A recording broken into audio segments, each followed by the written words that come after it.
The investigation into this deadly helicopter crash is going to be in the hands of Jersey City officials. So obviously we wanted to bring in Jersey City Mayor Steven Fulop to talk more about this. So we do appreciate you taking the time to talk to us because we know that you're very busy right now.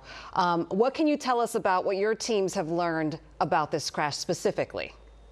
Oh, look, I mean, we resumed this morning the diving, looking for parts of the helicopter, and that'll take some time. Obviously, the conditions weren't great yesterday, and that'll resume. But, you know, the larger picture is kind of just what a tragic story it is. I mean, they were celebrating the mom's 40th birthday. They were very excited. They extended a business trip where the husband was here on Sunday and Monday. And it's just really a sad story the more you learn about it. No, it's absolutely terrible.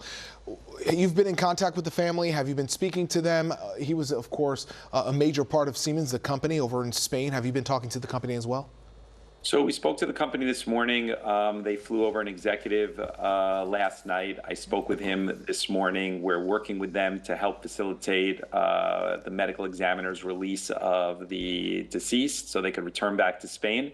The brother-in-law, so the mom or wife's brother is en route this morning from Spain to the United States. So he was just on text message, and I'm sure we'll connect when he lands. And at that point, they're going to start more notification for loved ones. And then, of course, I don't think they've released the name yet of the pilot because they're still notifying next of kin there.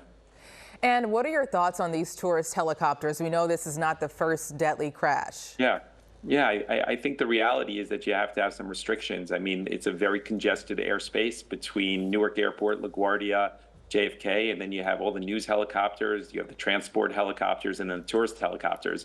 And I think any reasonable person would say it's very busy on the ground, and it's very busy in the air, and some common sense restrictions make sense. Probably, you know, if you think about it practically, you're going to have the news helicopters there, and you're going to have the commercial airlines there. So you got to really think about restrictions on the tourist side, and that makes sense for anybody that lives in the area here.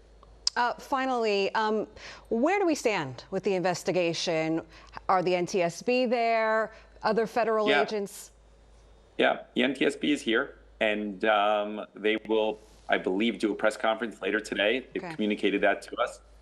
And, you know, we're in communication with them. So it's overlapping between the NYPD, the Jersey City Police Department, the Port Authority, and the federal agencies. So it's a real tragic situation. We're going to try and get answers as quickly as we can. Well, we appreciate you taking time to talk with us. We know you're focused on this investigation along with the NTSB and Jersey City officials working in conjunction with New York officials as well. Thank you so much, Jersey City Mayor Steven Fulop.